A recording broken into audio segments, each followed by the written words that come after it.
వచ్చిన నా మేనత్త కుమారుడు నా అనుక సహోదరికి సుభద్రకు పెరిమిటి ఉంటచే మరందివ ఆప్త విద్యుట్టమైన నీకింత దురాచరణము కర్తవ్యమేమి? అఖిల రాజవంశములలో నాకు పరాభవము తెచ్చుట నీకు భావ్యమా బావా? స్వామి, గోచరము కాని అంశము చతుర్దశ భవనమును లేదు. నేను నీతో కలహు స్థాయిన ఇంటిను లేక ఏను ఆరవైన మనకు దుర్భర విచారాక్రాంత చేతస్ఫుండలింటిను నీవే ఎరుగగలవు. అనేక విధమున నేను నీతో స్పష్టీకరింపలేదా? అనిమిత్త విరోధములకు ఈ షణ్మాత్ర విచారము నీకు కలిగిన ఇంత సాహసమున కేలసము కంటే నువ్వు పాత్ర.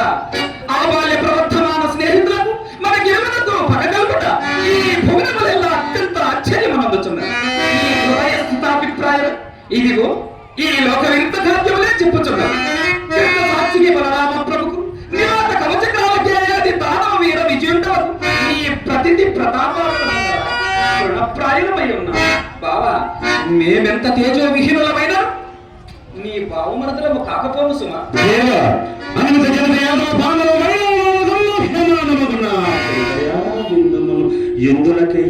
ఎందులకయ్యా నీ నిష్ఠూరాలాపనచే నమ్మ మరింద వాదించదవు.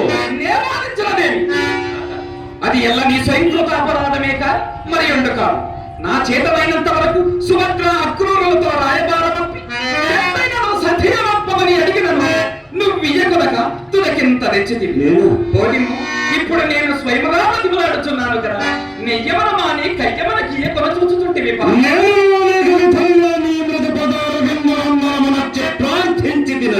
నీవు పంపించిన సుభద్ర అక్రూరులచే నేను చెప్పి పంపించేది కదా బాబా. యథార్థమే కదయ్యా. మరి అయినా మనం క్షమింపవైతివి కదా.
తీరనిది కావున అతనిని మీరు నిరాకరించుతున్నారు. ఏరు దాటి తెప్పలు కాల్చినట్లయి ఇంతటి కృతజ్ఞుడ భక్తువని నేను ఎన్నడూ ఎరుగను బావ.